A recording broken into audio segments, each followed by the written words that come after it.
신명기 29장은 모세의 세 번째 설교로 30장까지 이어집니다.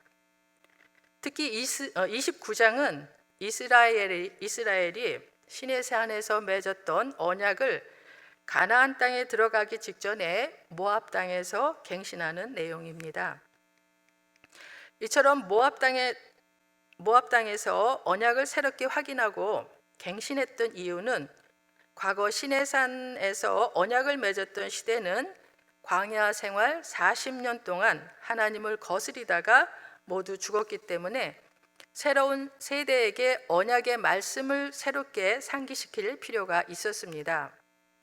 그렇게 함으로써 가나안에서의 그 삶이 실패하지 아니하고 축복된 하나님의 선민으로서 살아가도록 하기 위함이었습니다. 그래서 모세는 이스라엘 백성이 과거에 하나님이 행하신 역사를 깨닫고 언약에 참여하는 목적을 알게 하며 특히 가나안의 그 신들과 우상들을 섬기지 말 것과 그리고 만약 이 언약을 지키지 아니하면 온갖 재앙과 질병으로 파멸시킬 것을 29장에서 경고하고 있습니다. 그리고 30장에서는 회개에 따르는 회복과 축복의 약속을 하고 있습니다. 특별히 오늘 본문 22절부터 28절은 이스라엘이 하나님의 언약을 버리고 우상 숭배의 죄를 범하게 될 때 장차 그들에게 닥칠 비극적인 상황을 미리 예시하면서 경고하는 내용입니다. 여기서는 하나님 나라의 역사를 미래적으로 보여주면서 부정적인 측면을 매우 극단적으로 표현하고 있습니다. 특히 질문하고 대답하는 문답법을 사용하여 문학적인 효과를 강하게 나타나고 있는데 22절부터 24절을 보면은 질문하는 사람들이 이스라엘 자손 그리고 멀리서 오는 객 그리고 여러 나라 사람들입니다.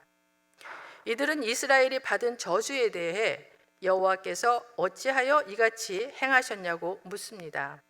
그리고 25절부터 28절까지는 사람들이 그 이유에 대해 답변하는 식으로 전개됩니다.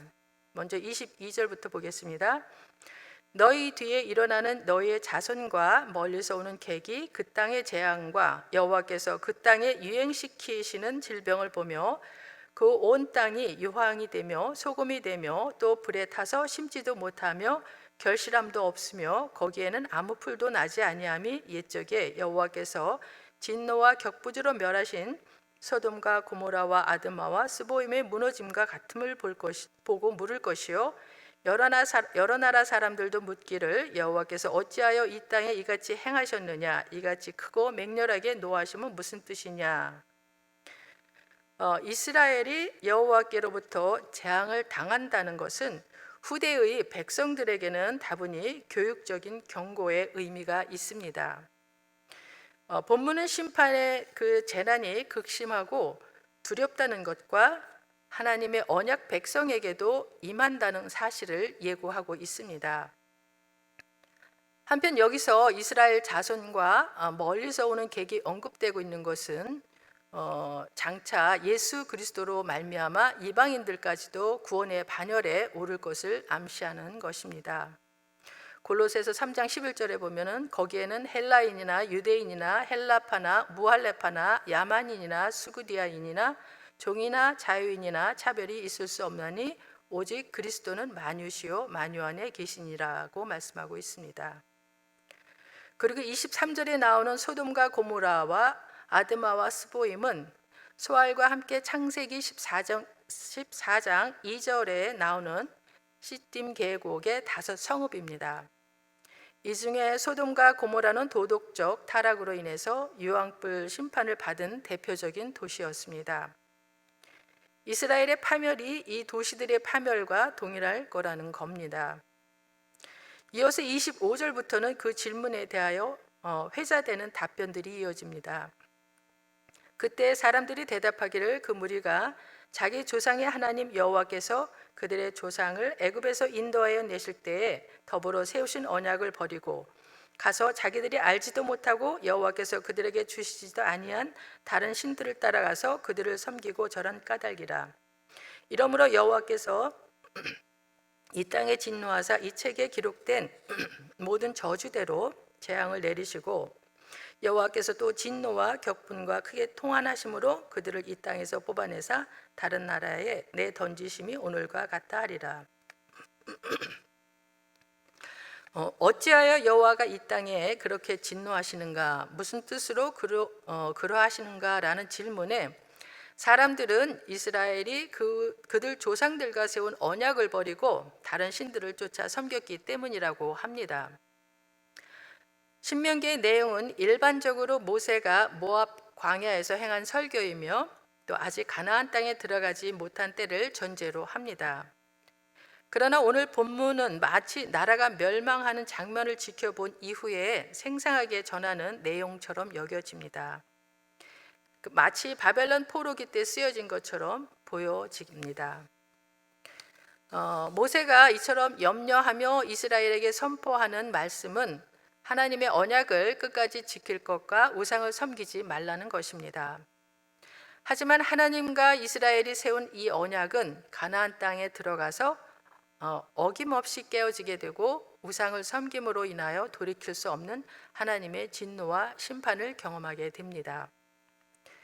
국가의 멸망과 하나님과의 언약이 깨어짐은 그 책임이 하나님께 있는 것이 아니라 이스라엘에게 있습니다. 그들이 언약을 먼저 깨뜨렸기 때문입니다. 하지만 그들이 깨뜨림으로 하나님은 그들을 버리시는 것이 아닙니다. 오히려 이들을 정결케 만들며 단련시키기 위하여 훈계와 채찍을 사용하십니다.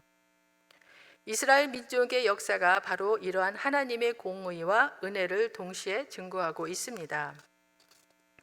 성도들의 삶에서도 하나님과의 약속을 지켜야만 하는 의무와 하나님 아닌 다른 것을 의지하거나 더 사랑하지 말아야 하는 의무가 있습니다.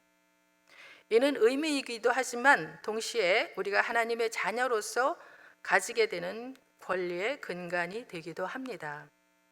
하지만 많은 경우 이러한 의무를 저버리게 되고 우리의 행위로 인하여 하나님께 징계를 받기도 합니다. 그런 경우 성도들은 반드시 기억해야만 하는 가장 중요한 사실은 하나님은 공의로 징계를 내리시지만 동시에 회개하는 자에게는 은혜를 통하여 정결하게 우리를 만드시고 회복시키신다는 사실입니다. 이것이 하나님의 은혜이며 동시에 하나님의 자녀로서 가지는 우리들의 특권이라고 할 수가 있습니다. 그리고 마지막으로 하나님의 은혜와 초월의 역사는 영원히 하나님의 것으로 우리가 알 수가 없지만 우리 편에서는 언약적 삶을 정직하고 성실하게 살아야 할 책임이 있는 것은 부인할 수 없다는 것을 29절에서 말씀합니다. 감추어진 일은 우리 하나님 여호와께 속하였거니와 나타난 일은 영원히 우리와 우리 자손에게 속하였나니 이는 우리에게 이 율법의 모든 말씀을 행하게 하심이니라.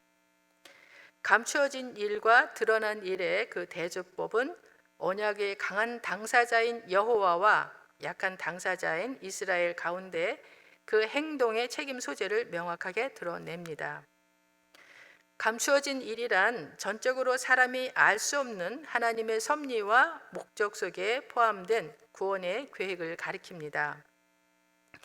모세는 아마 이 문맥을 통해서 이스라엘이 심판을 받아 멸망한 이후에도 하나님은 남은 자를 통하여 혹은 회개하고 돌아오는 자를 통하여 구원 계획을 완성시킬 것이라는 사실을 암시하고자 했을 것입니다. 또한 나타난 일이란 표면적으로 인간에게 드러난 하나님의 뜻을 가리키는데 이는 직접적으로 하나님의 율법적인 명령, 또 징계, 또 약속, 이적 등을 가리킨다고 볼 수 있습니다. 모세는 결론적으로 이 문맥을 통해서 이스라엘이 하나님과의 언약을 저버리고 우상 숭배로 인해 멸망한 사실을 그 후손은 교훈으로 삼아서 여호와의 율법을 준행해야 함을 강조하고자 한 듯 합니다. 한편 이 본문을 통해서 우리는 우리가 이해할 수 없는 오묘한 일들을 억지로 해석하여 알려고 할 것이 아니라 오늘 우리에게 주어진 말씀을 가슴 깊이 새기고 피조물의 한계를 겸손히 인정하면서 하나님의 위대하심을 찬양해야 할 것입니다. 기도하겠습니다.